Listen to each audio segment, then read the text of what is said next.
You're listening to the Naked Bible Podcast. To support this podcast, go to nakedbiblepodcast.com and click on the support link in the upper right-hand corner. If you're new to the podcast and Dr. Heiser's approach to the Bible, click on New Start Here at nakedbiblepodcast.com. Welcome to the Naked Bible Podcast, episode 172, Melchizedek Q&A. I'm the layman, Trey Strickland, and he's the scholar, Dr. Michael Heiser. Hey, Mike, how you doing? Pretty good. Getting close to fantasy time, Trey. This time I brought it up. Yes, you did. I don't know why. I guess you love... It's my growing confidence. Let's put it that way. I'm getting ready for draft day. It's coming up. Yes, sir. I'm going to do all I can to avoid having you be insufferable for the rest of the year. Let's put it that way. Well, I don't want to hurt your feelings or get your hopes up, but it's going to be a tall order. And I'm the people's champion, Mike, and I've got the people behind me. You know, right. Just I can hear them cheering. You're doing right it for now. the children, right? Yes, I'm doing it for them. That's right. From all over the world. For the children. I am the people's champion. That is correct. Yes, sir. Well, Mike, we've got another Q&A and more Melchizedek. And we're not even done with Melchizedek after this because we still got the winner. Maybe we'll just skip. We'll skip 7 and just go right to 8. Yeah, there you go. You're like one of those elevators where they don't have certain floors. What's it, North Korea? They don't have floor 7? Is that what they skip? It's something like that. Yeah, there's some floor that they don't have. You just skip it. I think it's 7. I don't know. But we have a winner. I guess we need to announce it. It's official. Hebrews won the voting poll. So next week. By a considerable margin as well. Yeah, 52, 53%, something like that. Overwhelmingly, Hebrews it is. And next week, we're going to be doing an introduction to Hebrews. Is that correct? Yeah, all the preliminary stuff. Yeah, that's what we do. You know, we get into a new book study. The first episode of each one is just, hey, you know, introduce the book. What's it about? Who wrote it? All that kind of thing. So, yeah. Well, good deal. Well, Mike, we've got some unanswered questions from the people here, and we hope. I'm shocked and amazed after 3 weeks. Go ahead. Yeah. So I'm sure you got something. I hope you got some answers ready because we've got lots of questions, and all about Melchizedek himself. So, Mike, the number one question from everybody all over the internet, all over the world. Could Melchizedek have been Shem, son of Noah? Come on, how many people really ask that? I've seen videos. Did you get more than one? Yes, absolutely. I mean, there's videos all over YouTube. Why would anybody think that Melchizedek is Shem? I mean, my answer to that is no. There's no reason to think they're the same person. There's nothing in the Old Testament that connects them in any way. So why would the equation even pop into somebody's head? I mean, their lives could have overlapped chronologically, a little bit, but there's just not a shred of evidence to say they're the same person. So I'm pretty shocked. I don't know why that would be something in the forefront of anybody's mind. I don't know. A lot of people talk about if he was still alive. A lot of people think he is still alive during that time. And well, great. You know, me and you are alive at the same time. We're not the same person. What? I mean, what? I know one's a champion, one is not. So very true. Yeah. Okay. Hope you got something better than that. Okay, so you're done just like that. I'm done just like that. I mean, okay, wow. There is no trail to pursue there. Okay, there great. Isn't an iota of evidence for that. Okay.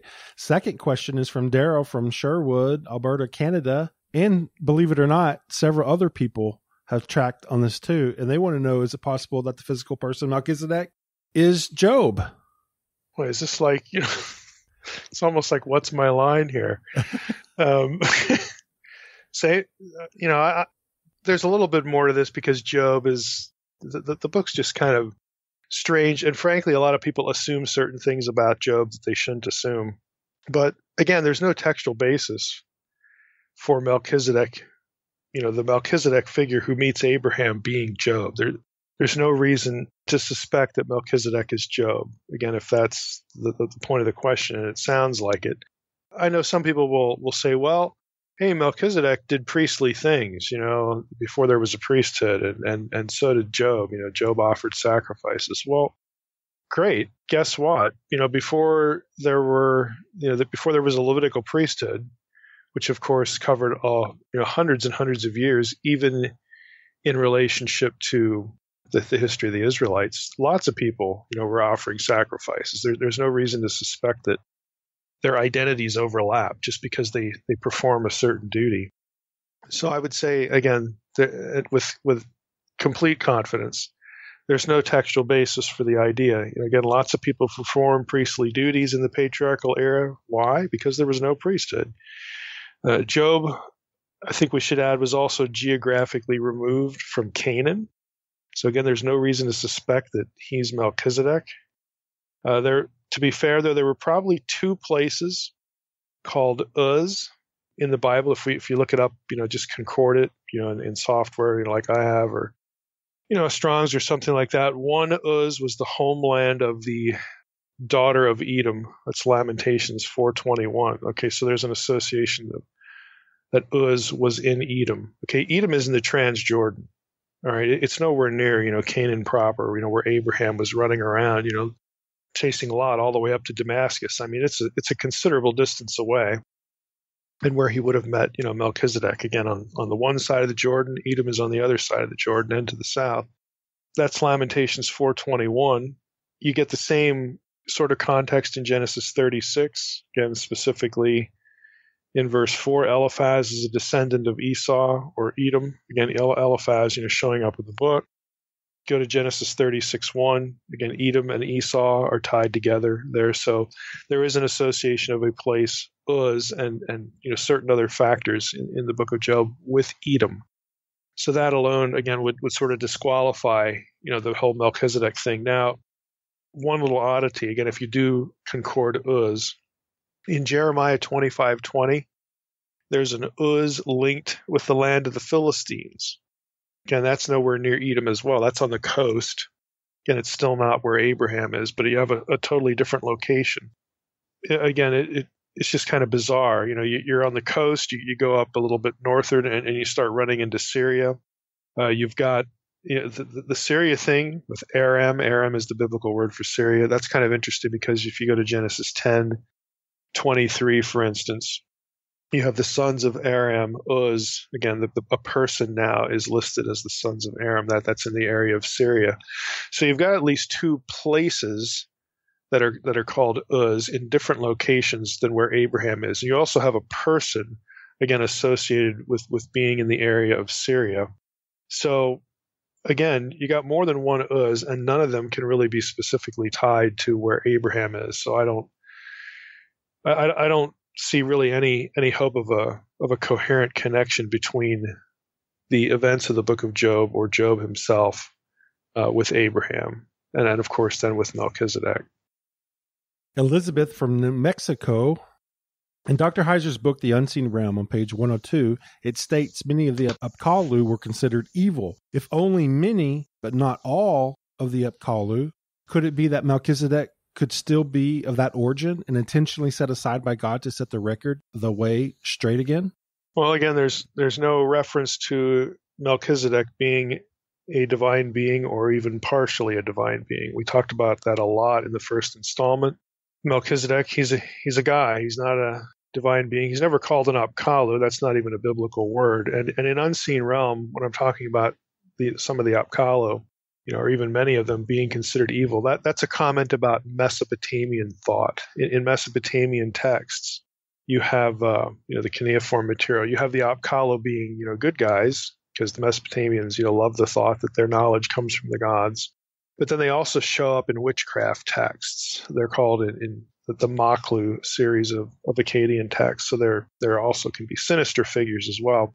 So that comment was really aimed at Mesopotamian material, nothing really that has anything to do with the Bible. I mean, you're going to have ancient traditions in other parts of the world that associate knowledge with the gods. That's nothing unusual. But that you can't take such an idea and say, oh, these are the Apkallu. These you can't really do that. You need some sort of textual association with that wisdom tradition, maybe connecting it to a flood story, well, then you might have some reason to suspect that one culture's text is talking about this same incident or this same era, and thus the same idea with another culture, if they're both talking about the flood. In other words, if the context is the same. But as far as Melchizedek being connected, to any of this, again, he's never referred to in the Old Testament as being divine or partially divine, and of course, he's not going to be referred to as an apkallo because it's not a biblical term anyway. And Melchizedek, to be kind of honest about it, his name, has to do with righteousness. Again, if you take it adjectively or descriptively, why would we think that Melchizedek was so wise? I mean, he's never really referred to as a super wise person. He's the priest of the Most High God. Okay, my name is Tzedek and all that kind of stuff. But there's actually nothing in the biblical tradition to connect him, specifically with any of that. So my answer would be no. I don't see anything there. James wants to know if there is a connection between Metatron and Melchizedek in the Second Temple period. Oh yeah, there is. I would recommend, if people who are really interested in this to, if you're interested enough just to read, a few paragraphs, then Charlesworth's Old Testament Pseudepigrapha Volume 1, because that's where the Book of Enoch is in that 2-volume set. He's going to have some material on Melchizedek and Metatron. If you're really interested in it, Andrei Orlov, who is now David Burnett's advisor at Marquette, has a whole book on Enoch and the Metatron tradition. So if you're really, really into it, that would be the thing to read. But let me pull something up from Charlesworth here. This is from, like I said, his first volume, Old Testament Pseudepigrapha. He writes, a number of clear parallels between heavenly Melchizedek of Qumran and the Metatron of Third Enoch at once suggest themselves. Okay, this is in his discussion of Third Enoch. Both figures hold exalted, if not preeminent, positions among the angels, for instance. Both are heavenly judges. Metatron's court is mentioned in 3rd Enoch 16:1. And both apparently had earthly lives prior to their exalted heavenly states. When you start talking about Metatron and you start talking about 3rd Enoch, you're also going to get a relationship between Metatron and Enoch. Now, the question was specifically about Melchizedek and Metatron. And again, just that little section from Charlesworth gives you a few of the indications about how the two are related. Again, the bigger relationship, though, is between Enoch and Metatron, and we don't really need to dive into that because Enoch and Melchizedek were not the same figure. So it might be confusing to go into the Enoch-Metatron connections. Let's just restrict our comments here to Melchizedek. And again, there are a few of them. I should also say about 3rd Enoch. 3rd Enoch is a late text. It is grouped, in the Second Temple literature. Obviously, it's in Charlesworth's first volume here, Old Testament Pseudepigrapha. But the date of 3rd Enoch is going to be after the era of the New Testament, certainly. It's written entirely in Hebrew. Again, but it gets the name 3rd Enoch because a lot of its content is like 1st Enoch and, of course, like 2nd Enoch as well. But there's going to be new stuff in here. And the Metatron material is chiefly tied to the 3rd book of Enoch and not the others. But you're obviously going to get some things in there. But as far as the specific question, is there a relationship between Melchizedek and Metatron? Yeah, they're exalted mediator figures. Again, the sort of second power in heaven candidates. Again, if you remember some of the discussions that we've had here on the podcast, I know this is taken a lot for granted because I can't assume everybody's listened to all the episodes, but you may have also recalled this from maybe something in Unseen Realm or something on my website, twopowersinheaven.com.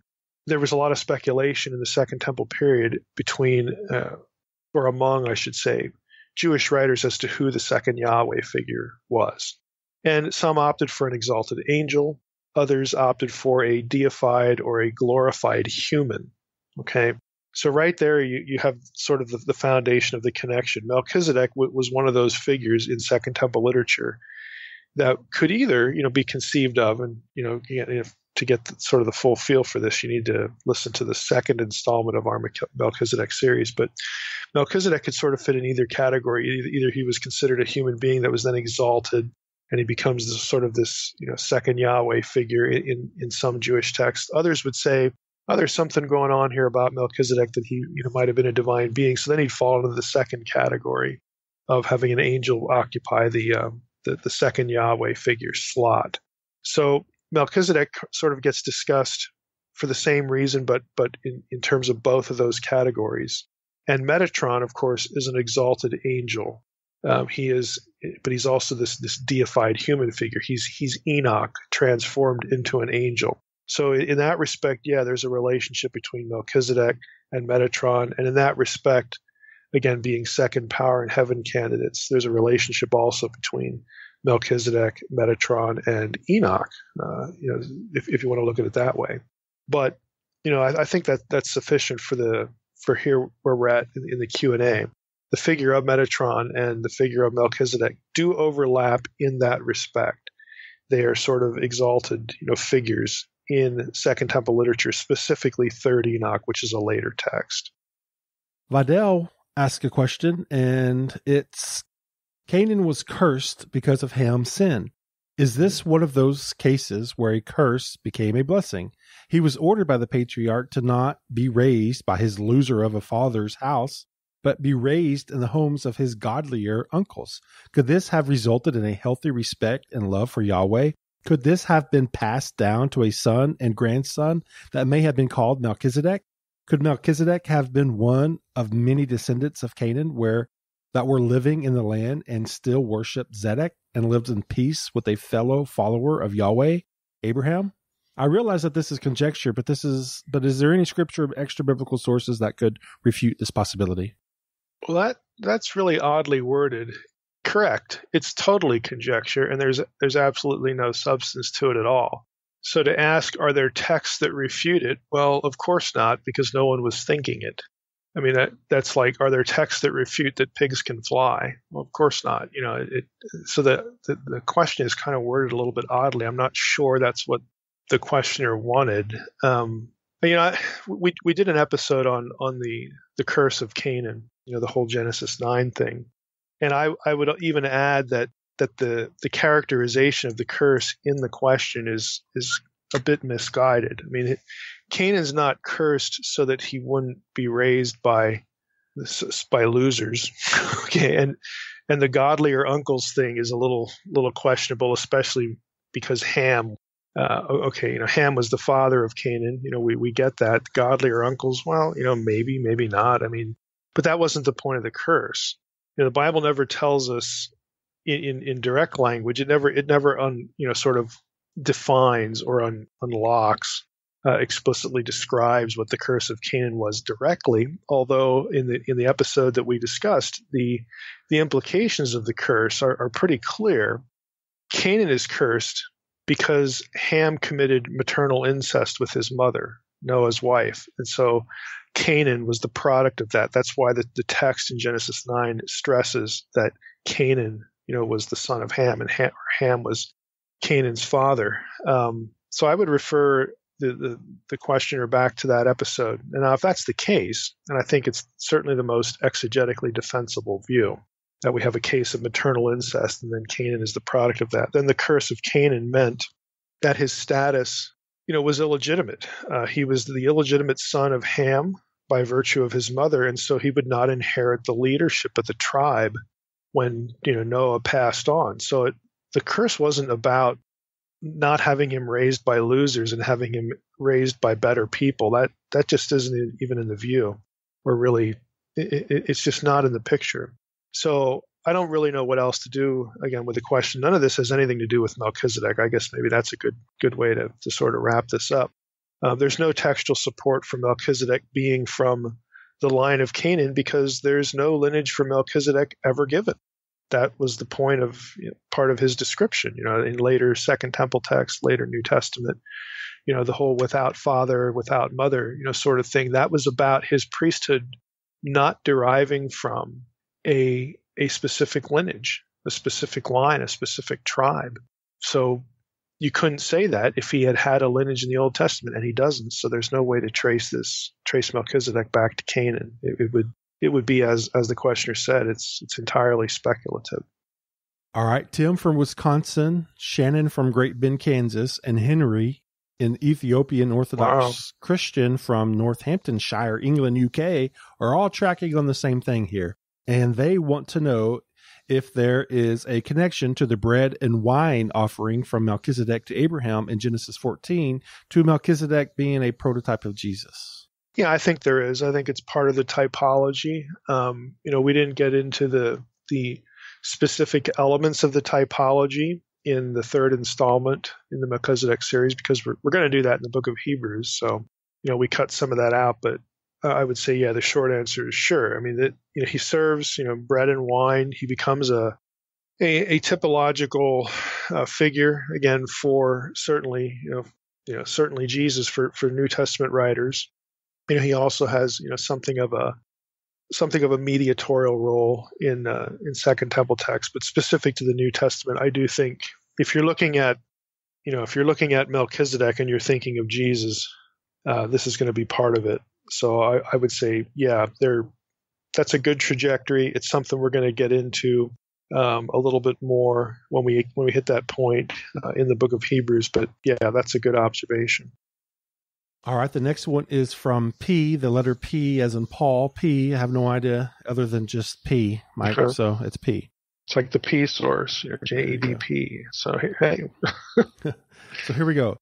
P wants to know, did the other nations conceptualize the God of the Israelites with their own gods like El, Anu, or maybe Zedek?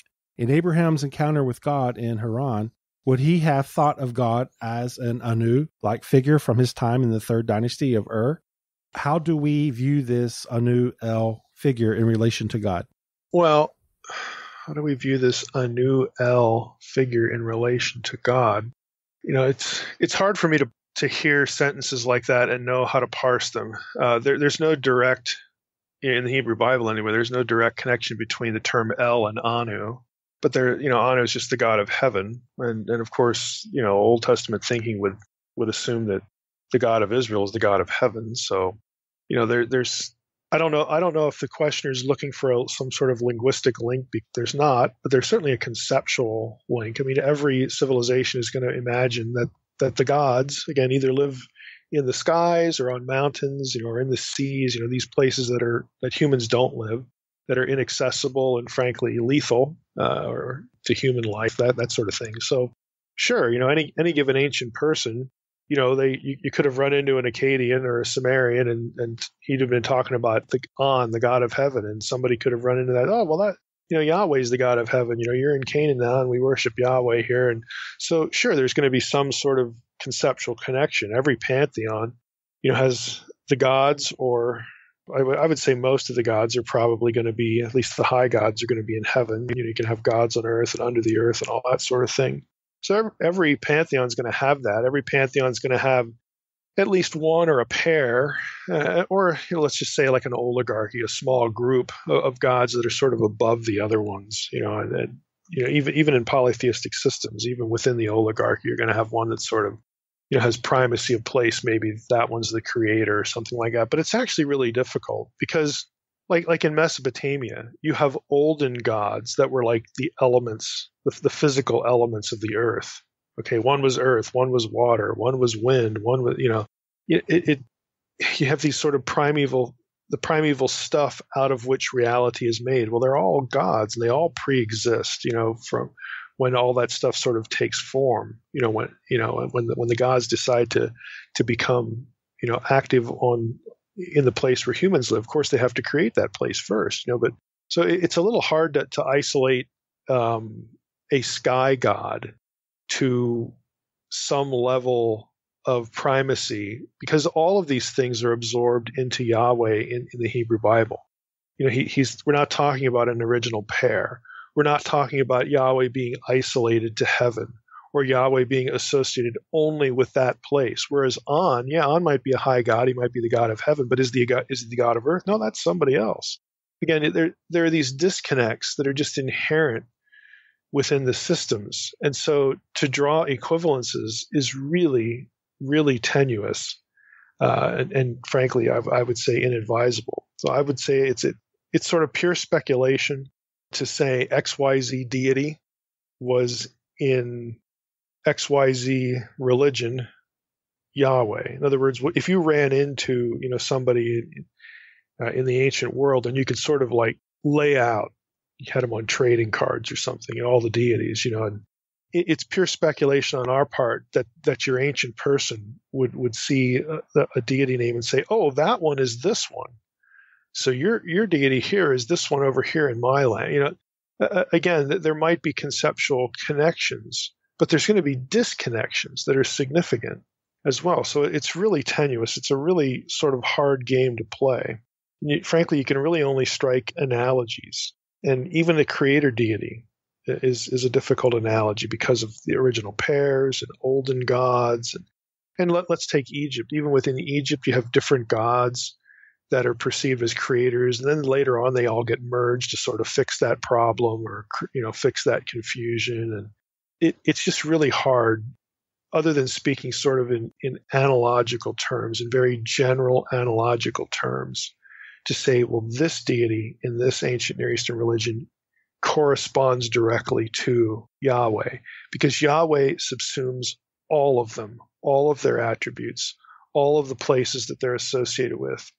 So is that a correlation? Well, kind of, sort of. Is it a disconnection? Yeah, kind of, sort of that too. So I just wouldn't go beyond that. I mean, there's no evidence for Yahweh, by name, in any other ancient Near Eastern text in terms of that text's religion or that religion's pantheon. This is another good. I'll just open up DDD here. DDD has, in the entry on Yahweh, actually goes through it and kind of summarizes this issue, this problem. I'll read a little bit from Vandertorn here. He says, there's no evidence for Yahweh in other ancient Near Eastern texts, again, so on and so forth, blah, blah, blah. The abbreviated, or he's going to use a fancy academic term here, the abbreviated or hypochoristic form of the name betray regional predilections. Thus, U, or like YW, in Neo-Assyrian sources is especially found in a North Israelite context. In other words, when you find YW in an Assyrian text, well, they get it because they've run into Israelites in the north, and then they talk about that deity. It's not because YW is a member of the Assyrian pantheon, and that's where the Israelites get it. It's actually the other way around. The Assyrians run into this, and then they write about it in their texts. But you don't have a text that would like list a Yahweh equivalent in an Assyrian pantheon. But you do see the names show up in places, YW, YH, in these kind of texts, because they run into each other.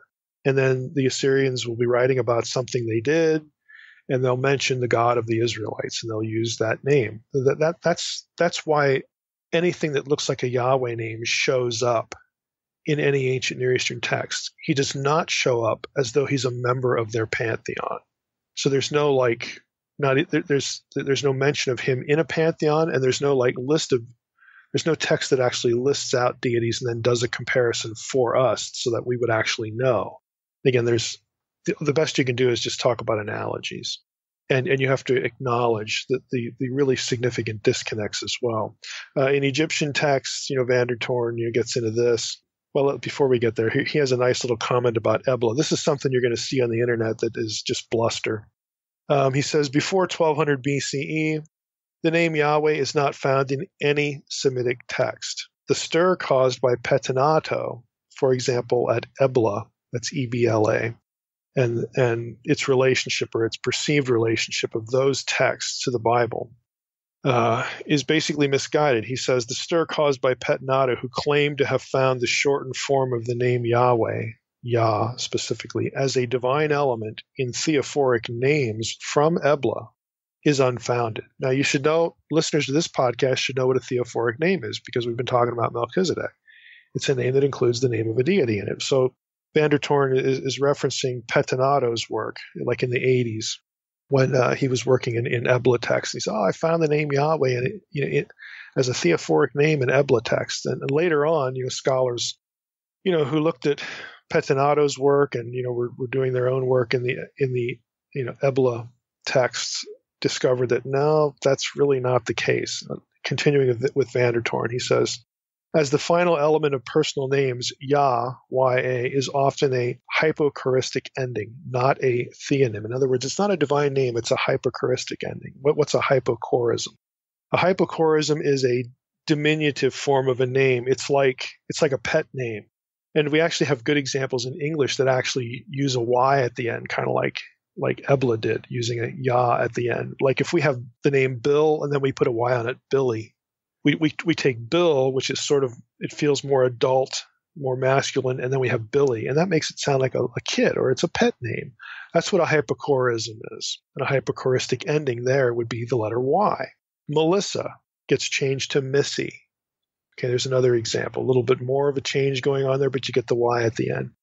That's what's going on here with the Yah element in names at Ebla. It is not a deity name. So it just doesn't occur. If you go to Egypt, I mentioned this earlier.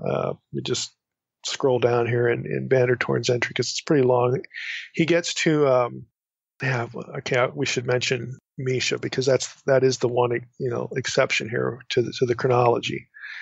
Let's see. The earliest West Semitic text mentioning Yahweh specifically as a deity that's not biblical. Okay, the earliest West Semitic text mentioning Yahweh is the Victory Stela written by Mesha, the Moabite king from the 9th century BC. So that's the Moabite Stela, also known as the Mesha Stela. There are also 2 Egyptian texts that mention Yahweh. In these texts from the 14th and 13th centuries BC, Yahweh is neither connected with the Israelites nor is his cult located in Palestine or Canaan. The texts speak about Yahu, this is a quote now, Yahu in the land of the Shasu Bedouins, unquote. The one text is from the reign of Amenhotep III, it's 14th century BC, and the other is from the reign of Ramses II, 13th century BC. In the Ramses II list, the name occurs in a context which also mentions Seir. Again, that would be Edom. It may be tentatively concluded that this, quote, Yahu in the land of the Shasu Bedouins, unquote, is to be situated, therefore, in the area of Edom and Midian. Well, lo and behold, isn't that where we find the divine name revealed according to Scripture to Moses? Moses is there with Jethro shepherding his flock in Midian. Okay, well, that makes a lot of sense. He says, in these Egyptian texts, YHW, Yahu, is used as a toponym. In other words, it's part of a place name. Yet a relationship with the deity by the same name is a reasonable assumption. That's all I'll read from Vandertoorn. So there's just not much evidence of the name Yahweh as a deity anywhere in the ancient Near East. You get it as toponyms. You get it because the Akkadians or the Assyrians ran into Israelites, and then they write about the Israelite God. You don't get Yahweh in a list of deities in any other ancient Near Eastern religion. You just don't.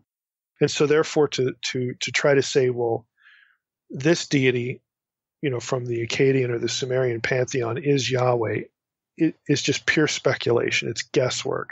The only thing you can do is try to create some sort of conceptual analogies like I tried to illustrate early on in the question. That's about the best you can do, but you got to be honest with the problems of doing that, the sort of the method problems and even the conceptual problems, because in a strictly monotheistic system, and where Yahweh is unique, let's put it that way. In a system like in the Old Testament, in the Hebrew Bible, where Yahweh is species unique, he is one among Elohim, certainly, but he is unique and he transcends everything. He is not limited to parts of the world or geographical regions like other deities are. It's really hard to compare that to anything else and make really coherent analogy, or make a real coherent connection. The best you can do, again, is this sort of analogous thinking. All right. Our next question is from Dennis in Birmingham, Alabama. Realizing now that the name Zedek plays such a pivotal role in understanding the various issues involved in resolving the mysteries and questions surrounding how to understand the relevance and theological messaging of the person of Melchizedek, I can't help but wonder if the fact that the last king of Judah was named Zedekiah also has theological significance. Well, I think the fairest way to answer this is it might.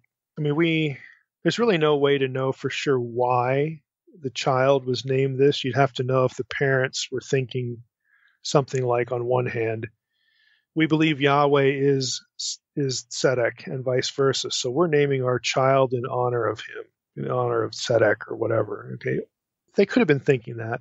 They could also have been thinking this, we want to praise Yahweh's righteous character.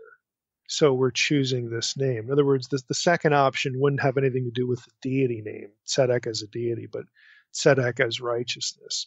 It's just hard to know, again, what was going through the mind of the parents, a particular person, when they chose the name, unless we're actually told in Scripture. Sometimes we are, sometimes we're not. We just have to guess. And I think this is one of those. So yeah, it could have been some sort of statement, like that, but ultimately we don't know. We're still left with a couple of options.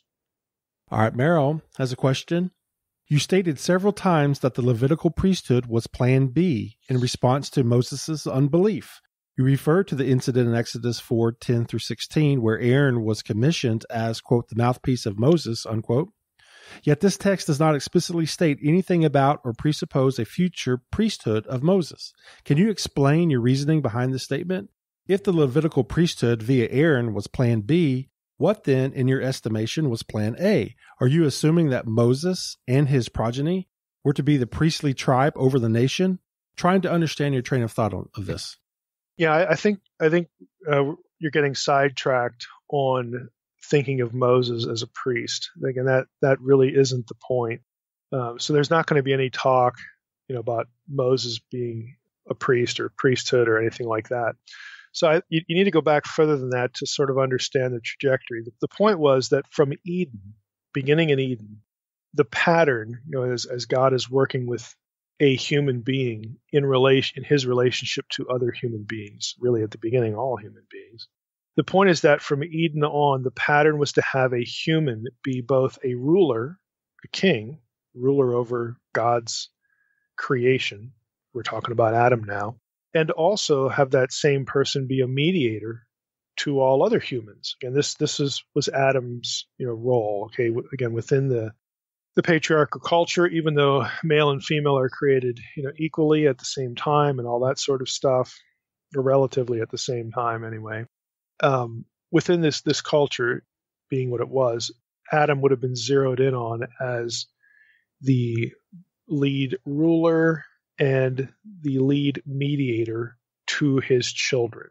Again, he would have been the patriarchal figure. Think in the patriarchal mode, because the patriarch, you had the rulership, of the tribe, as it were, and also he would do the priestly duties. He'd offer sacrifice and whatnot. So this is a template that emerges all the way back, from Genesis all the way back to Eden. Adam played both roles. He was the ruler and the mediator to all other humans. Patriarchs picked that up later. The patriarch is the ruler of his people. Abraham is the progenitor of Israel. He would have been, when he was alive, he is leading the clan. He's leading the nation, so to speak. And he's also doing, priestly things. Well, that's going to get picked up by whoever inherits the leadership. Okay, you have Abraham, Isaac, Jacob, so on and so forth. And Jacob, of course, is renamed Israel, and he is going to. So you have over Israel, you have one person. You have one person who rules the nation, rules the tribe. Again, it's a much smaller scale at that point, and then also is in charge of being the mediator between his people, the nation, as it were, and God. And he occupies both roles, and so that is consistently the pattern. It actually takes us up to Egypt. And then we've got the years of slavery in Egypt, years of isolation there. And it's reasonable to assume that coming out of Egypt, Moses was to occupy this status, this same role. Moses is certainly was the intended mouthpiece. He's the intended leader. He's the one that gets charged with bringing them up out of Egypt. By definition, that's a priestly role and a rulership role. Now he goes, he meets with the elders of Israel in Egypt, because they're not descending into anarchy because Moses leaves Egypt or something like that. They still have leadership, obviously, among the people, and there's a whole lot more of them now than what there were before. But Moses, again, is called by God to play the same sort of role. He's the one from whom the people are going to get all their direction from. Why? Because he is the mediator between them and God. It's very obvious there. So it picks up where it left off through the figure of Moses, but then Moses hems and haws about playing the mediatorial role. He's the one who's supposed to represent the nation, not only before God, but also to present God's demand to Pharaoh. Again, he's the mediating. I don't want to do that. I'm there. I got this problem. I got that problem. And so God says, okay, well, I'll let Aaron do that, or we'll bring Aaron into the picture. That's what we're talking about here. We're not talking about, is there a verse that says Moses was supposed to be a priest? Well, no, there's not. But he's doing priestly things all up to that point. He is being a mediator between God and his people.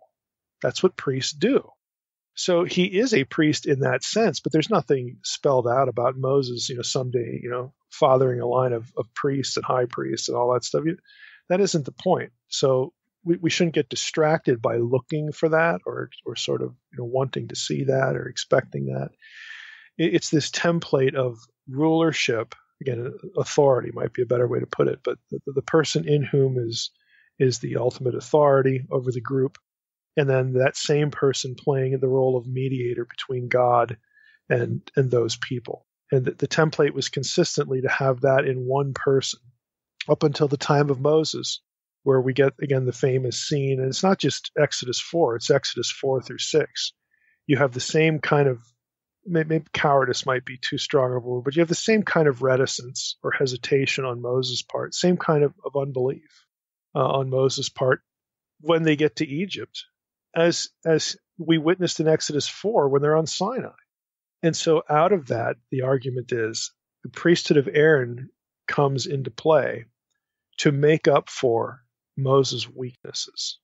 And that's why a number of scholars view it as plan B or derivative or a concession. And I think, again, if you think about it in those terms, there's really something to be said for that. It makes good sense as to why now we have two figures in the era of Moses, when all the way up to this time we didn't have two, we had one. Again, it's mercy extended toward Moses, but the plan, God's ideal, going all the way back to Abraham again, who is blessed, by Melchizedek, and Melchizedek, priest of the Most High God. He's king of Salem. He foreshadows, Jerusalem. He foreshadows, priestly role there in Jerusalem and being the king of Jerusalem. All that stuff we talked about with Melchizedek. He's a type of what is to come, and not only what is to come, but what God had preferred up to that point. One ruler over his family, his earthly family, his people, and one mediator. And again, I think, incidentally, this is why, it's important for Jesus to be not only a son of David, but a son of Abraham, tracing it back through Abraham, Isaac, Jacob, all the way back to Adam. This is what you get. The king, priest, Messiah is a return to the idea, and his lineage runs back to and through the patriarchs and Adam. And it doesn't, incidentally, run through the Mosaic line. I mean, Moses is not part of the lineage of Jesus, obviously, because Moses is not of the tribe of Judah. I mean, we get that.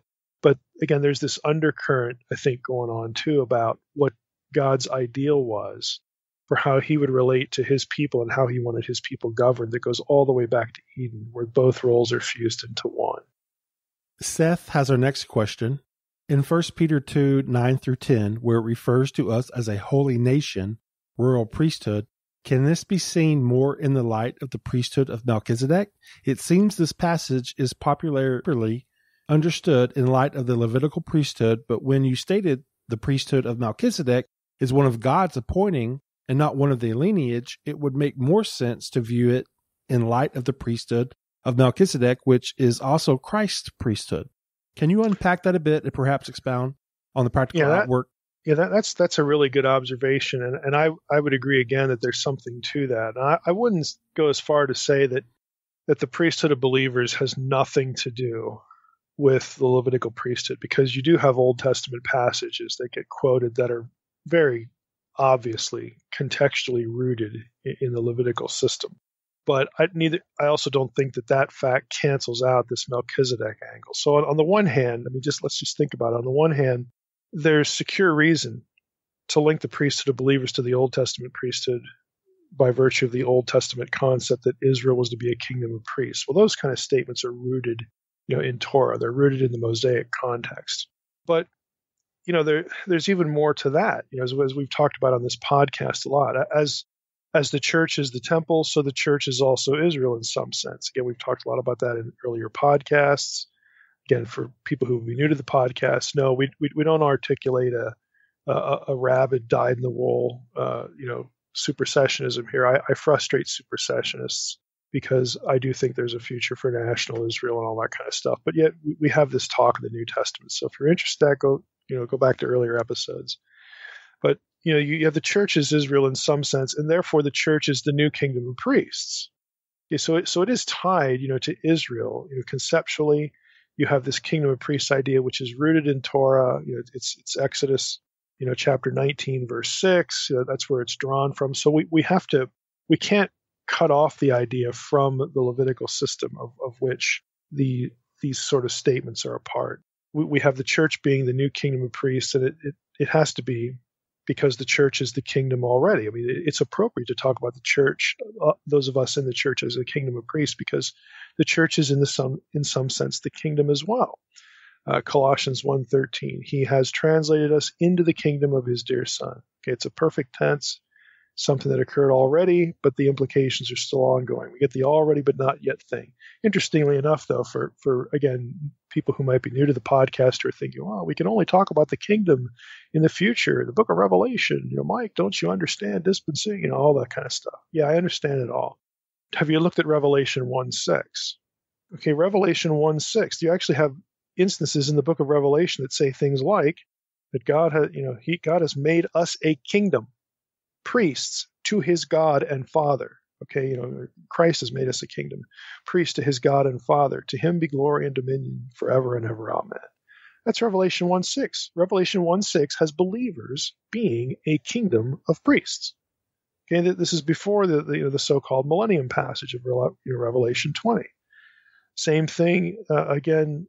In Revelation 1:9, I, John, your brother and partner in the tribulation, which apparently was already present, and the kingdom and the patient endurance that are in Jesus. I mean, you get this language even in the book of Revelation. So the already but not yet is real. It's a phenomenon of Scripture. And ultimately, again, we can't divorce that from the Levitical system. Now, all that said, on the other hand, it makes sense to say, as extensions and constituent members of the body of Christ, we are members of Christ's priesthood, and he is a high priest after the order of Melchizedek. So there is something to this idea.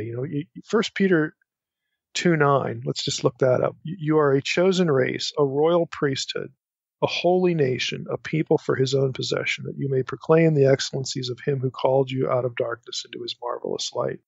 Again, 1 Peter 2:9 is coherently linked to Exodus 19:6, which had the Israelites in view, but there are other passages that suggest Gentiles are going to be made priests of God. Gentiles, which by definition can have no relationship to the tribe of Levi and its priesthood. Okay, the only way to quote-unquote legitimize Gentiles being priests is if you have a different priesthood that isn't dependent on a specific tribe. That would be, ergo, the priesthood of Melchizedek. You have Isaiah 66, 18 through 23. Let me lift the passage up. I'll read it. For I know their works and their thoughts, and the time is coming to gather all nations and tongues, and they shall come and shall see my glory. And I will set a sign among them, and from them I will send survivors to the nations, to Tarshish, Pul, and Lud, who draw the bow, to Tubal and Javan, to the coastlands far away that have not heard my fame or seen my glory, and they shall declare my glory among the nations.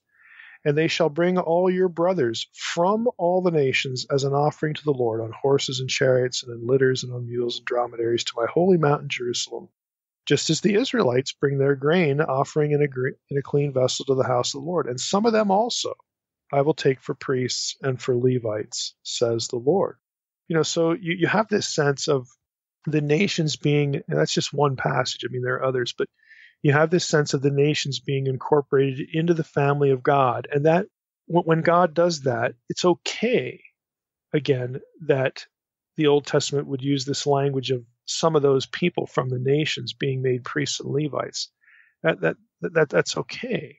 Why? Because in New Testament theology, this regathering is a reference to the building up, the creation of, and the building up of the body of Christ. And again, we are all, Jew or Gentile, are members of the body of Christ.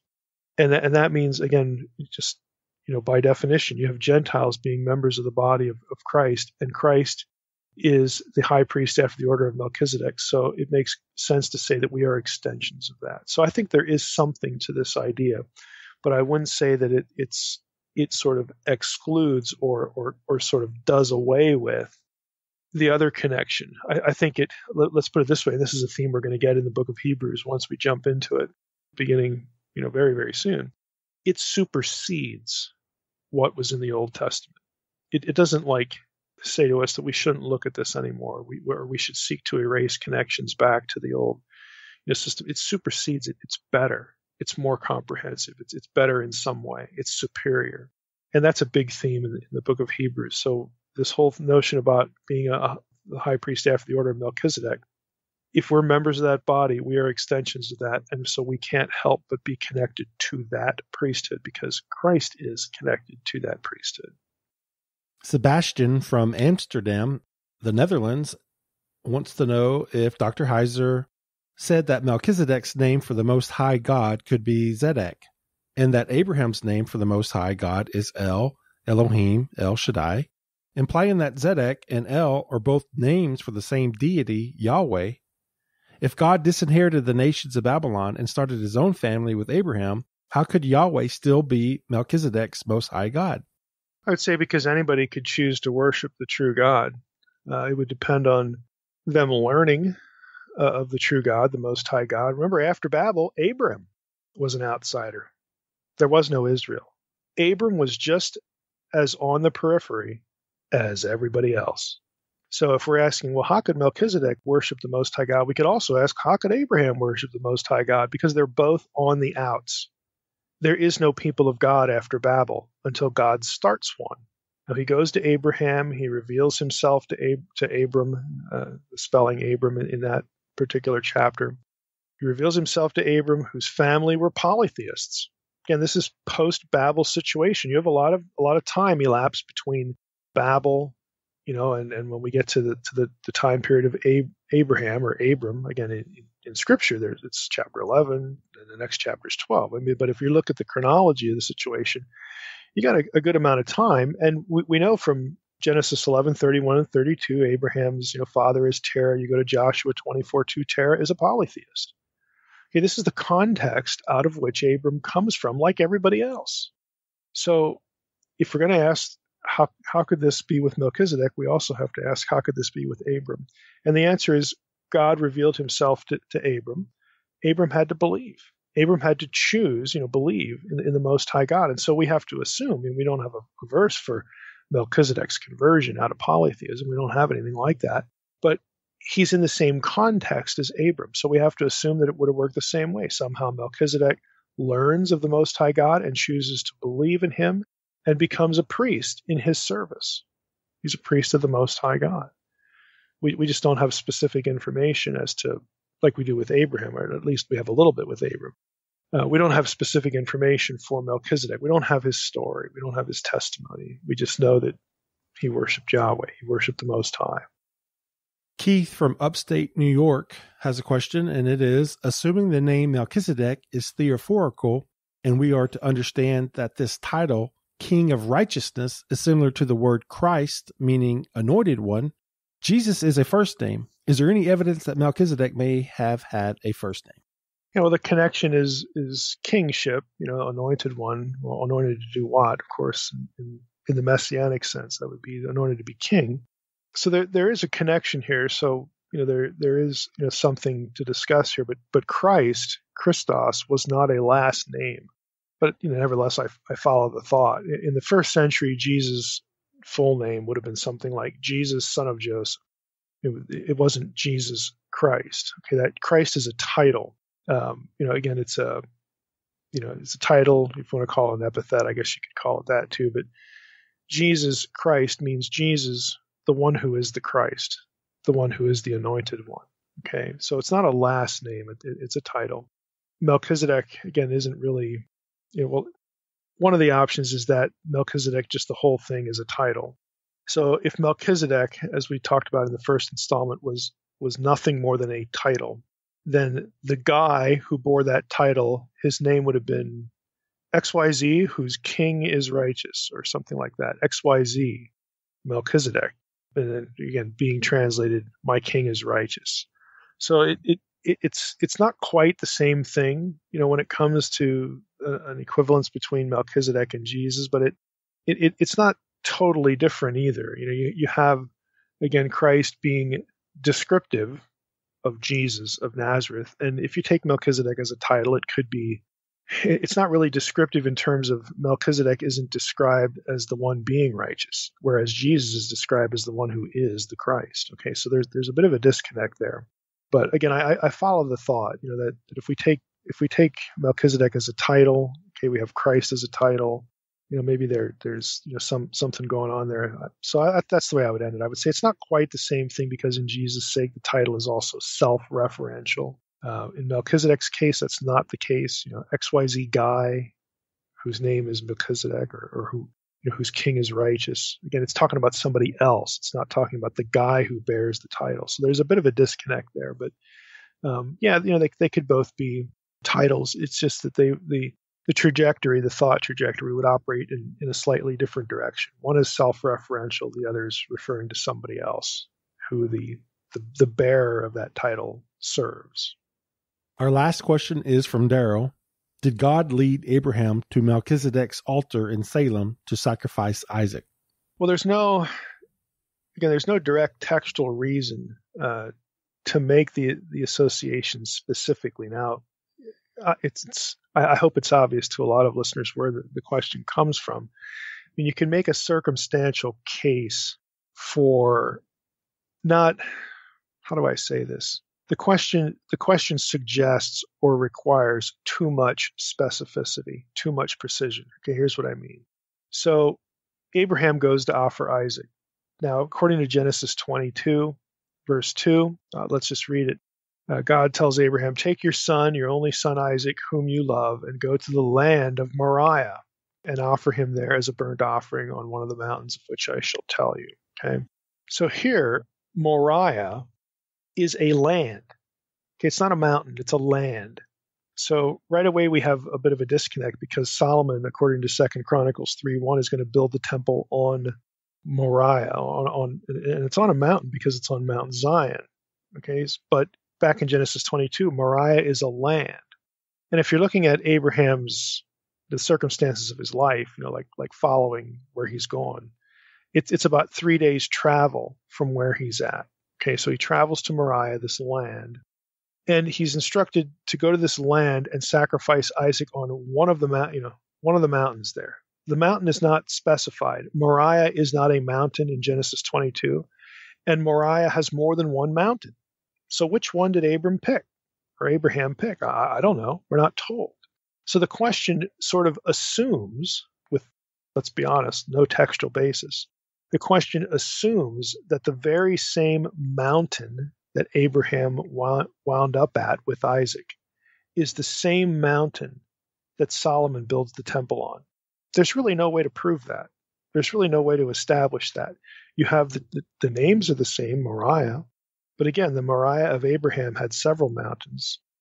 Jerusalem itself, where the temple is one mountain.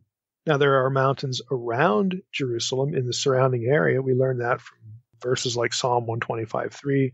They're just, how can I say this again without messing it up too much? Again, there's mountains, surrounding Jerusalem. Jerusalem itself, is associated with a mountain, Zion. There's no way to know that particular mountain, even though 2 Chronicles 3:1 says that the temple is built on Moriah, there's no way to know that particular mountain is the mountain that Abraham went to when he went to the land of Moriah and wound up on one of the mountains there. Again, you can see the obvious association because of the terms, but we just don't have the kind of precision that the question sort of assumes and requires. So we can't really be much more precise than that. So that's why I said I can't just say yes to this question.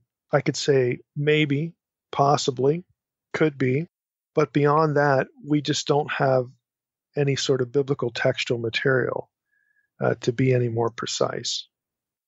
Okay, Mike. Well, we appreciate it. No more questions about Melchizedek until Hebrews 7, probably. So Unless there we go.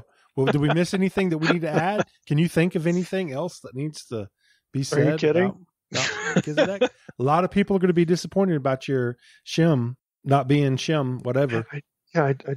I'm just kind of flabbergasted as to why that's even an item. But anyway, I don't know. That was biblical lives can overlap without biblical characters being the same person. That feels kind of obvious to me, but I don't know. Maybe there's some other reason why people gravitate toward that. I don't know. I don't know either, Mike. I'm not the scholar. I'm just the layman. So, well, the scholar, like I said, is kind of flummoxed by that question anyway. I'm not sure why it's even an issue, but there you go. All right, Mike. Well, we appreciate, as always, you answering our questions, and I just want to thank everybody else for listening to the Naked Bible Podcast. God bless. Thanks for listening to the Naked Bible Podcast. To support this podcast, visit www.nakedbibleblog.com. To learn more about Dr. Heiser's other websites and blogs, go to www.drmsh.com.